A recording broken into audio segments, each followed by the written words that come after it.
God, I hope never. I'd rather die than marry him, she said after her friend jokingly asked when I'd propose. I smiled, finished my drink, and left the bar. She called an hour later, voice shaking, asking why I left. I said, just saving you from a fate worse than death, and hung up. Hey viewers, before we move on to the video, please make sure to subscribe to the channel and hit the like button if you want to see more stories like this. Thanks. The bar was all polished concrete and neon accents, the kind of place where the cocktails have names like Smoked Regret and cost more than a decent steak. I hated it, but Chloe loved it, and Maya and Jenna lived for it. So here I was, on a Thursday night, playing my part. My part was the boyfriend, the driver, the wallet, the listener. I nursed a beer, the lone sturdy brown bottle in a forest of delicate, colorful glasses. Chloe was holding court, telling a story about her disastrous presentation. Her hands flew through the air, her laugh a bright, sharp bell I used to find exhilarating. Now, I mostly noted its volume. And then he had the audacity to ask for my sources. As if the data visualization wasn't intuitive enough, she finished, rolling her eyes. Maya and Jenna nodded in fervent sympathy. Total power play, Maya said, sipping her violet-hued drink. Classic mid-manager insecurity, Jenna affirmed.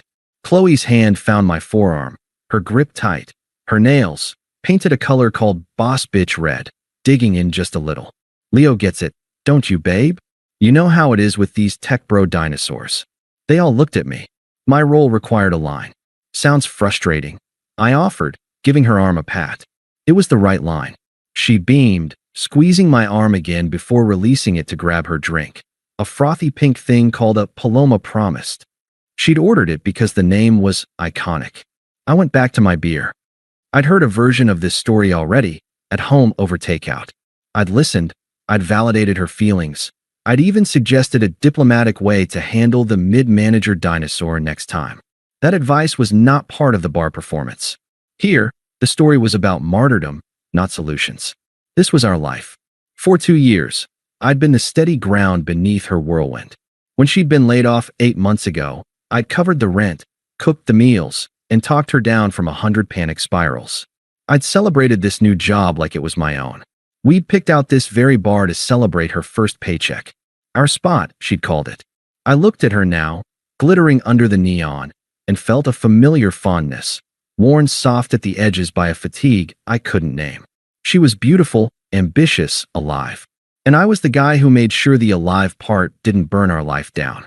The conversation shifted to Jenna's disastrous dating app experiences. Chloe leaned into me, whispering loud enough for the table to hear. God, I'm so lucky I don't have to deal with that anymore. Right, baby? She planted a loud, theatrical kiss on my cheek. I smiled, the way you do. Another round arrived. I didn't order another beer. I was driving.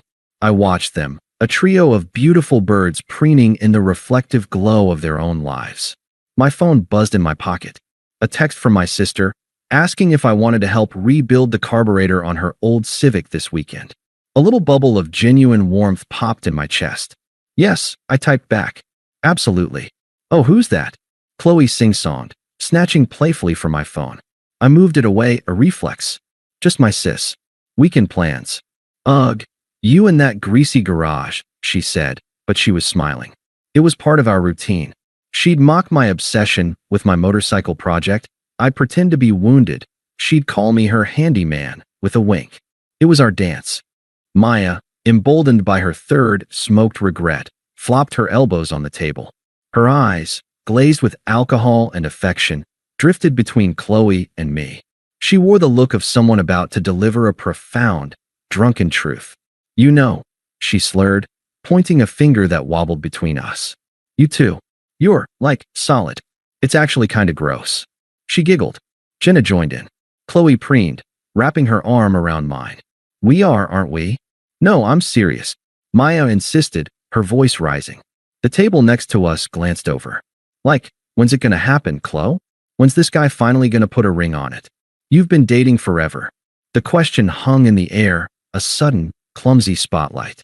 Jenna's giggle died. Chloe's arm around mine stiffened. A flashbulb memory went off in my head.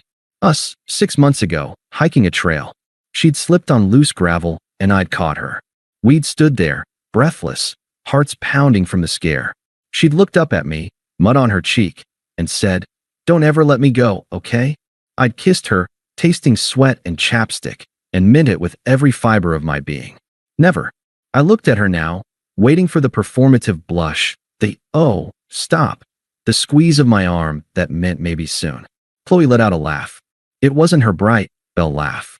It was sharper, thinner, a knife being drawn. She untangled her arm from mine and reached for her Paloma promised. She took a long, deliberate sip, her eyes on the pink liquid, not on me, not on Maya. "God," she said, the word landing like a drop of ice in the sudden quiet. "I hope never." The neon light above us hummed. Jenna's smile froze into a grimace. Maya's intoxicated gleam faded into confusion. Chloe set her glass down with a precise click. She leaned forward, her voice dropping into a conspiratorial stage whisper that carried perfectly in the lull of the bar's music. He's safe. A total sweetheart. But marry him." She let out a little puff of air, a sound of pure derision. Ugh, I'd rather die than be trapped in that boring little life. The words didn't feel real. They felt like subtitles for a movie I wasn't watching. Boring little life. I saw our apartment, the one I'd painted while she was at a yoga retreat. The garden box I'd built on the balcony because she wanted fresh herbs. The comfortable couch where we'd spent 100 rainy Sundays. "Chloe," Jenna hissed, a desperate warning. But Chloe was on a roll, the cocktail and the audience fueling her. She finally flicked her eyes toward me, not with guilt, but with a kind of defiant amusement, like she'd just told a particularly edgy joke and was waiting for me to get the punchline. "I mean, think about it," she said, her gaze holding mine, challenging me to flinch. "The nice little house. The nice little yard. Watching him tinker with that greasy bike every weekend for the rest of my life. No thanks." She shuddered, a theatrical, full-body shake. I'd suffocate. Literally suffocate. The world did not slow down. It snapped into a hyper-focused, silent clarity. The hum of the neon was a roar. The condensation on my beer bottle was a constellation of cold, perfect droplets. I could smell her perfume, expensive, citrusy, over the stale beer and fried food. I saw not just the woman in front of me, but a montage projected on the cold, polished wall behind her. Her, crying in my kitchen after the layoff, saying, "What would I do without your calm?" Her, toast raised at this very bar, saying, "To my rock." Her, curled against me on that boring couch, whispering, "This is all I'll ever need." It had all been a performance. The fondness I'd felt moments ago curdled, evaporated, leaving behind a vacuum so pure and cold it was almost peaceful. Maya looked like she wanted to vomit. Jenna studied the tabletop as if the grain of the wood held the secrets of the universe. Chloe's smirk wavered, just for a second, as she registered the absolute lack of reaction on my face. I wasn't angry.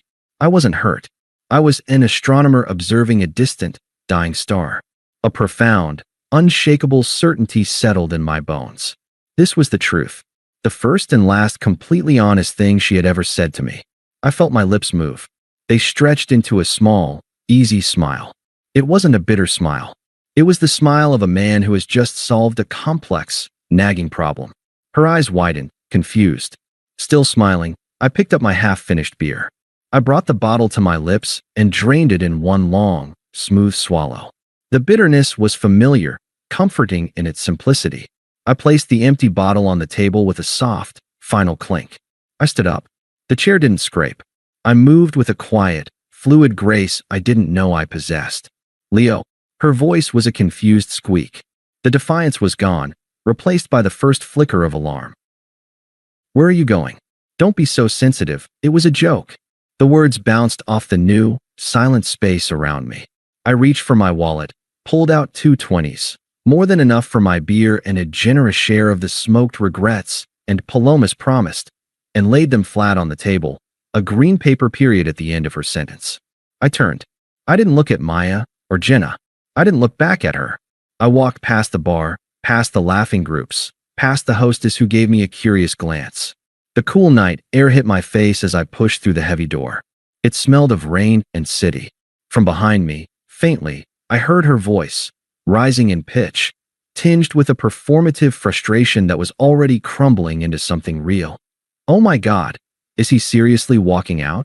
Leo, Leo. The sound was swallowed by the city. I didn't run. I walked to my car, a calm, steady rhythm on the pavement. The problem was solved. The equation was complete. All that was left was the logistics of absence. And for the first time in 2 years, my mind was perfectly, peacefully clear. The drive home was conducted in a vacuum of sound. I didn't turn on the radio. The frantic, pulsing energy of the bar was gone, replaced by the steady purr of my car's engine and the rhythmic swipe of the wipers against a fine, misting rain. My hands were steady at 10 and 2. My breathing was even. I felt like a surgeon after a successful, complicated operation, precise, spent, and utterly detached from the emotional mess left on the table. I parked in my usual spot. Our usual spot. The thought had no purchase. It was just a space of asphalt now. The apartment was quiet, still holding the ghost of our evening routine. Her heels kicked off by the door, a lipstick-stained glass by the sink, the throw blanket rumpled on her side of the couch. I didn't look at any of it. I walked past the living room, past the bedroom door, and into the second bedroom I used as an office and a den. This was my space. The one she'd always half-jokingly called my man cave, with a tone that implied it was a childish indulgence. Here, the bookshelves held my engineering textbooks and motorbike manuals, not the aspirational decor magazine she favored. A framed map of a hiking trail we'd never gotten around to doing. My old, comfortable desk chair. I sat down. The cold, analytical clarity that had descended in the bar hadn't lifted. It had crystallized. There was no pain yet. Pain required connection, a sense of loss. What I felt was the absence of a weight I hadn't realized I was carrying. The weight of her performance and my complicity in it. I opened my laptop. I created a new document. The title, Exit Strategy. The actions flowed from my fingers, a logical sequence divorced from emotion. Phase 1, Immediate Segregation. Move essential items to guest room tonight. Clothes, toiletries, laptop, crucial documents. Change passwords on all financial accounts. Joint savings was negligible, but still. Forward personal email to a new, private account.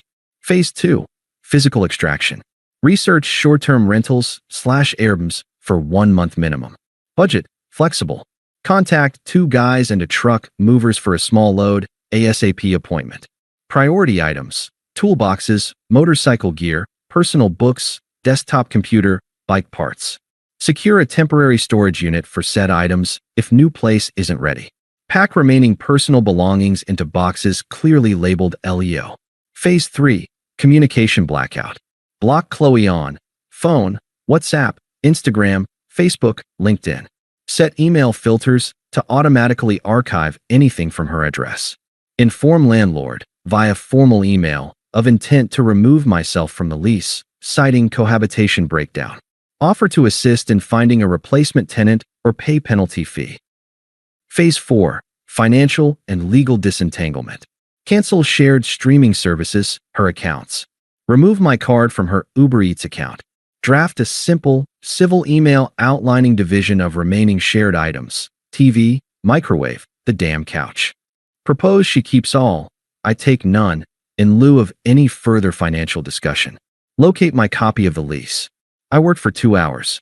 I booked a furnished studio apartment in a complex across town, available for move-in tomorrow afternoon.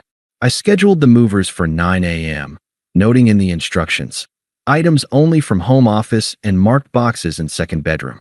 No items from master bedroom or primary living area. I paid the deposits with a calm, swift efficiency.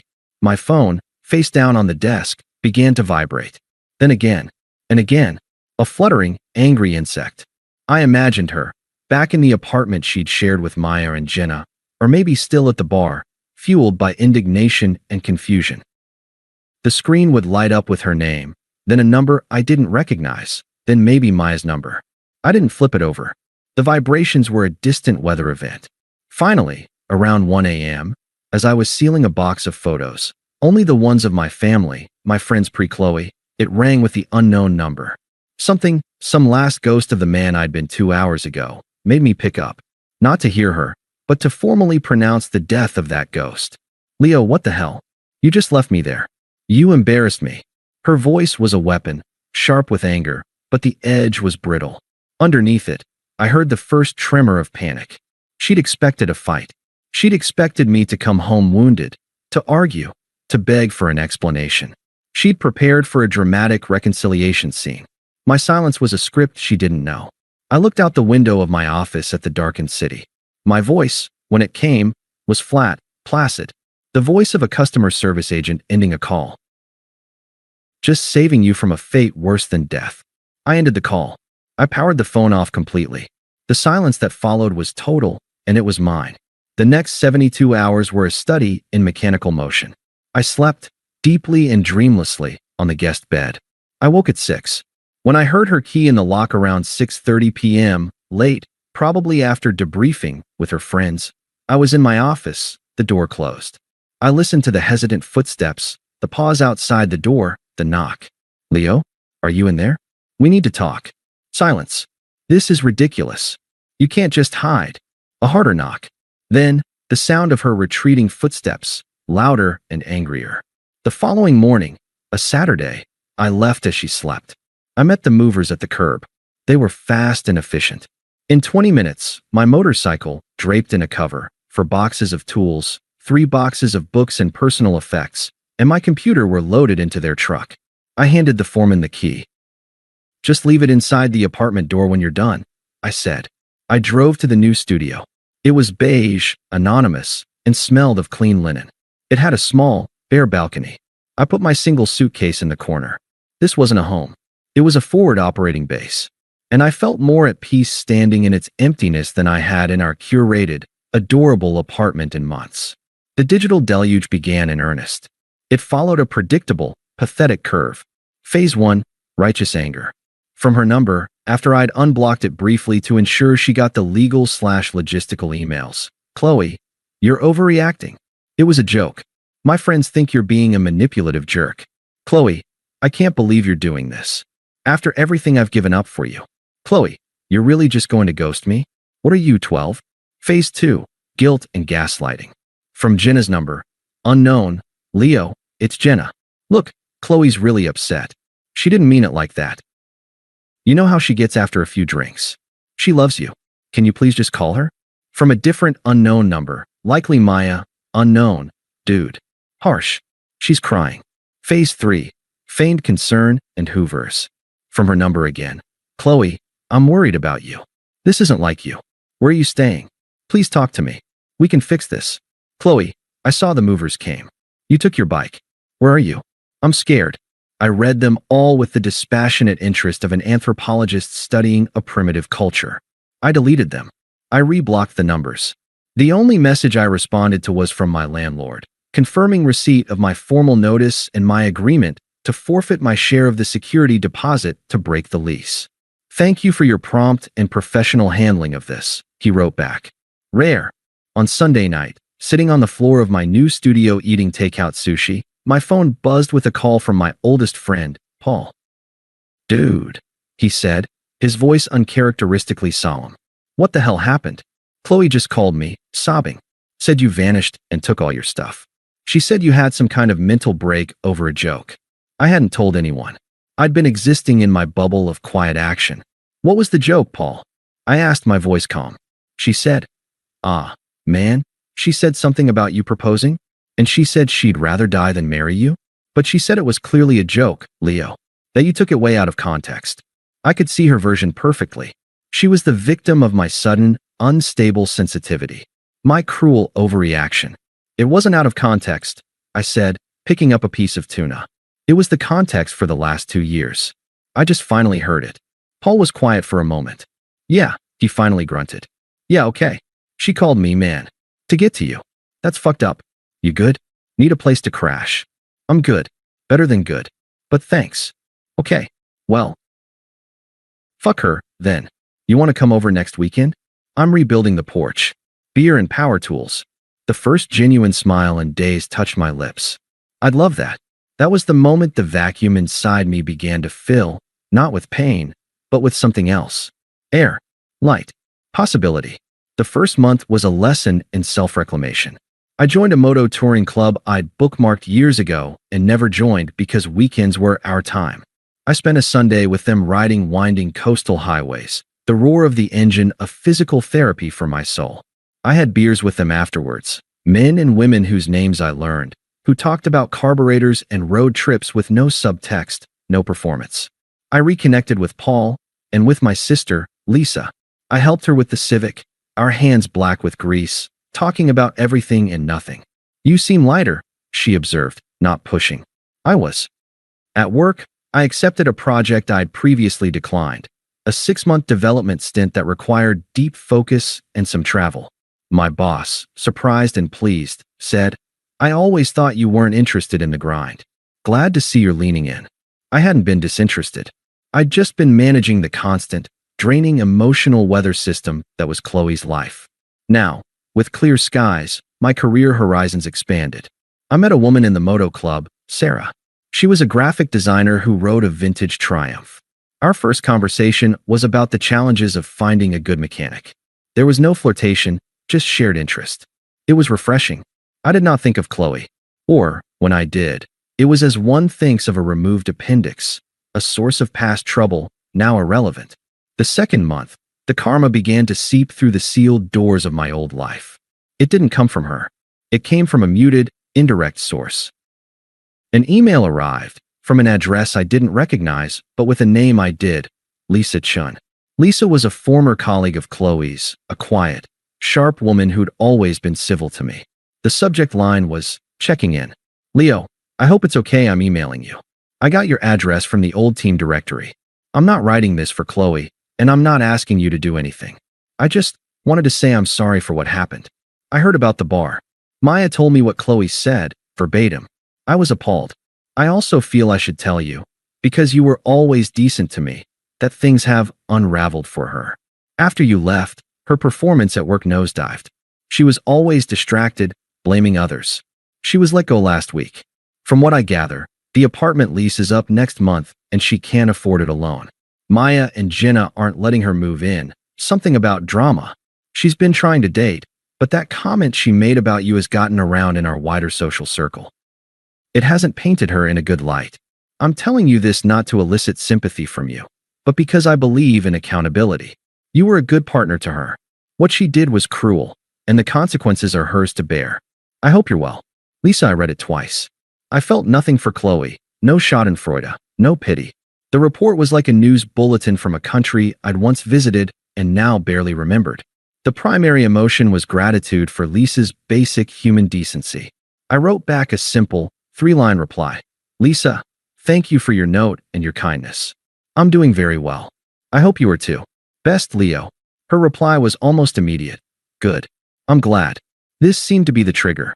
As if Lisa's contact had pierced a spiritual dam, the desperate attempts began again, now laced with a new, raw terror. Attempt 1, the nostalgia play. A text from another new number. It was a photo of us at the beach from a year ago, both sunburnt and laughing. I was building an elaborate sandcastle. She was pretending to crown me with a seaweed necklace. We looked happy. We were happy in that moment. Or I was. She was perhaps just enjoying being photographed looking happy. Unknown, remember this? I was so happy. I've never been that happy since. I miss us. I deleted the photo and the message. The past was a country that no longer issued visas. Attempt 2, the crisis play. 3 days later, my phone rang late in the evening. I was sketching plans for a custom bike modification, a podcast on in the background. I didn't recognize the number, but something in the late hour made me answer. It was her, and she was breaking. The sound was pure, unfiltered distress, the kind I'd soothed so many times before. But this wasn't about a bad day at work or a friend's slight. This was the sound of a foundation collapsing. Leo, please. Her voice was shredded, hiccuping with sobs. Please. I'm going to be evicted. They posted the notice. I lost my job. I have no one. I made a terrible mistake.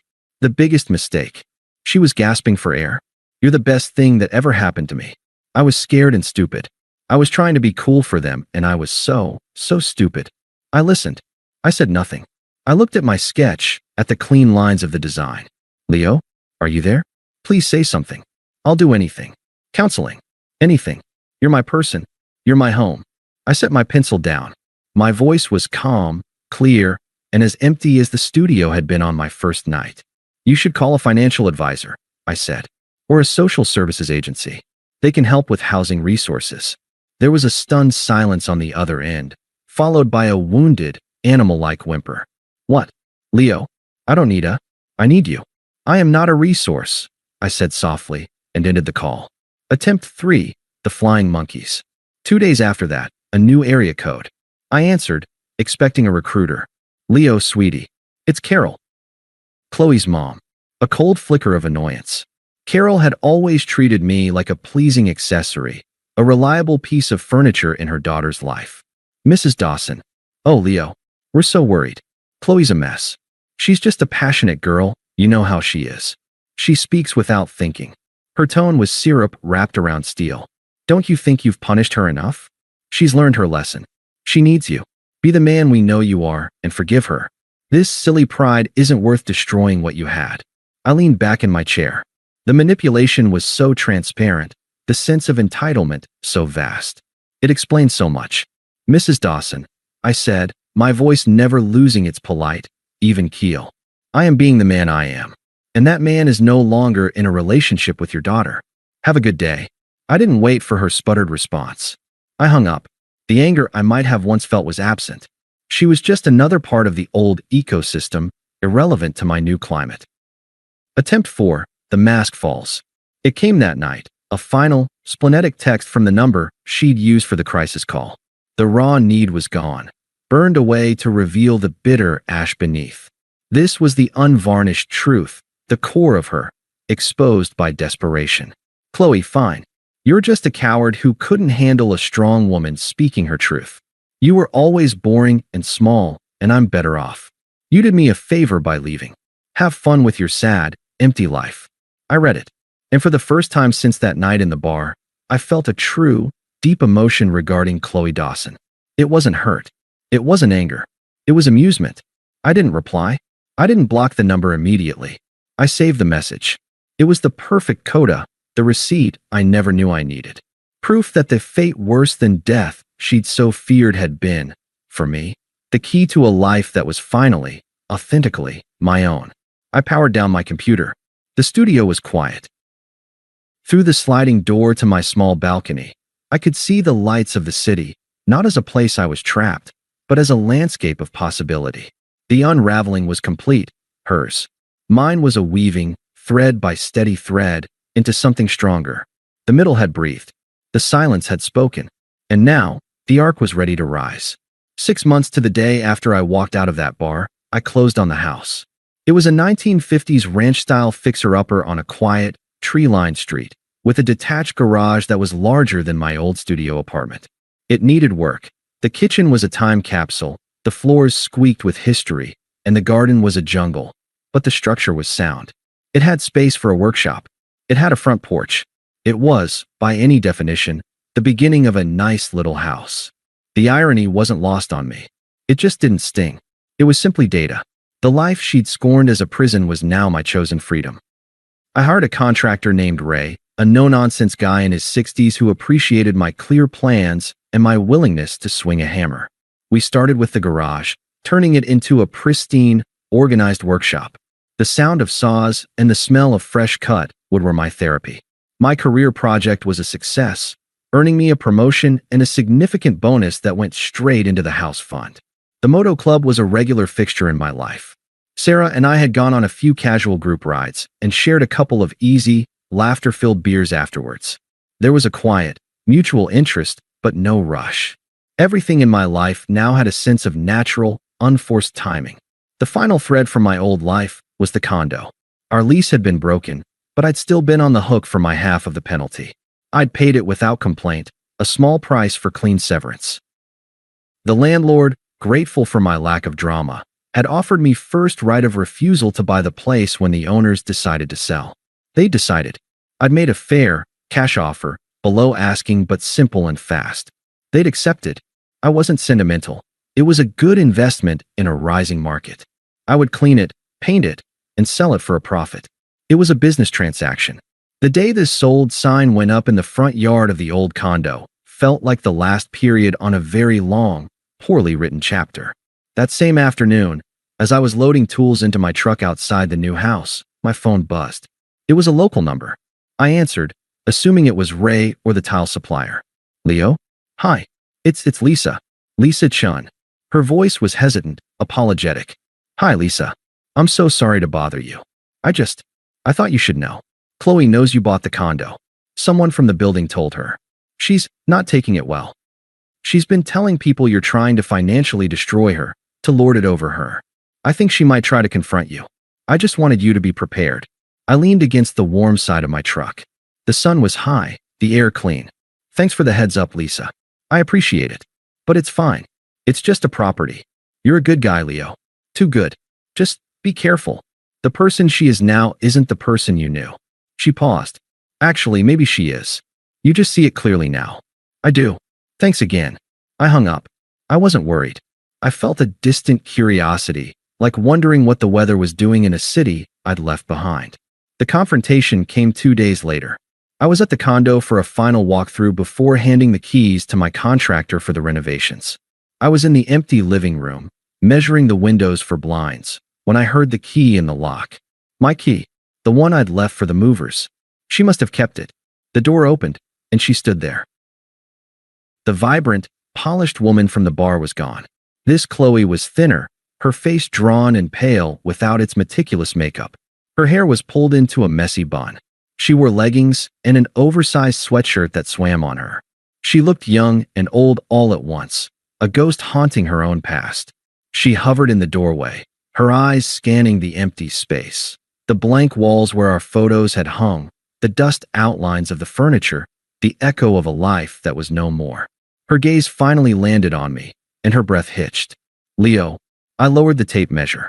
Chloe. I see the sign, she said, her voice a fragile thread. You're really gone. You bought it. She said it like an accusation, like a theft. It's an investment, I said, my tone neutral. I slipped the tape measure into my back pocket. She took a hesitant step inside, then another, as if entering a museum of her own failures. Her eyes were wide, red-rimmed, scanning the emptiness. It's so empty. It's sold.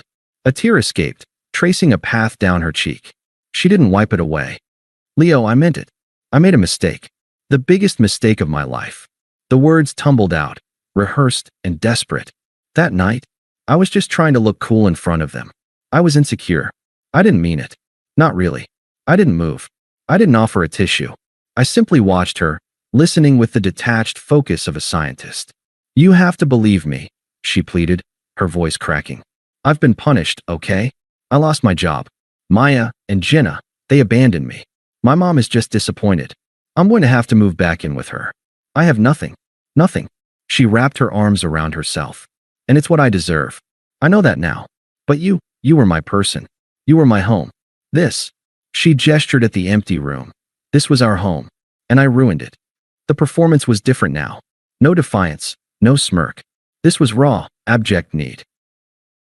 It was more compelling, and somehow more hollow. I waited a beat, letting her words hang in the dusty air.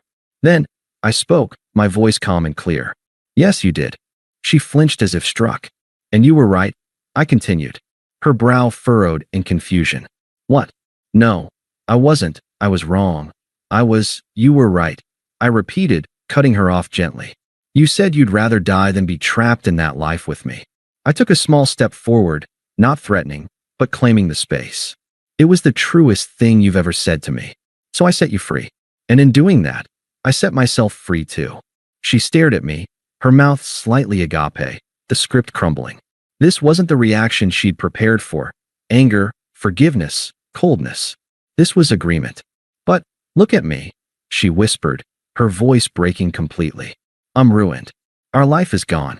She said it like a curse, like a monument she'd destroyed. I glanced around the empty condo, then back at her. My gesture was not one of nostalgia, but of finality. I pointed toward the front window, through which the bright red "sold" sign was clearly visible. That life is over. It was sold. It was a transaction. And my new one. I gave her the same small, serene smile I'd given her in the bar 6 months ago. The smile that had heralded the end of her world. Now, it simply marked its irrelevance. It has no room for you. Not even as a memory I bother with. The color drained from her face. This was the final, devastating truth. It wasn't that he hated her. It wasn't that he was punishing her. He had simply moved on. Completely. She was less than a ghost. She was erased. I hope you find what you're looking for, Chloe. Truly. I said, and the words held no malice, no sarcasm. They were a formal, empty courtesy. But do not contact me again. This is the last time we will speak. I walked past her, toward the door. She didn't move. She stood frozen in the center of the empty room, a statue of regret in a museum no one visited. I pulled the door open. The afternoon sunlight streamed in, outlining me in its glow. Leo, she choked out, one last, whispered plea. I didn't turn. I stepped out onto the front walk, pulling the door closed behind me with a soft, definitive click. The sound of the lock engaging was the sound of a book closing. I walked to my truck, a newer model with a cap on the back for hauling materials. A decal for the Moto Club was on the rear window. I opened the door, the familiar scent of clean upholstery and coffee from my travel mug greeting me. As I started the engine, I caught a glimpse of her in the rearview mirror. She was standing at the living room window, her hand pressed against the glass, her face a mask of utter desolation, watching the sold sign, watching me leave for the second and final time. I didn't feel triumph. I didn't feel pity. I felt the quiet hum of a capable engine, the warmth of the sun through the windshield, the simple, profound peace of a man driving toward a future he had built with his own hands, on his own terms. I shifted into drive and pulled away from the curb. I didn't look back. The past was a closed property. My road, stretching out ahead, was clear, open, and mine alone. Thanks for watching. Make sure to subscribe to the channel and hit the like button. What do you think about this story? Share it in the comments.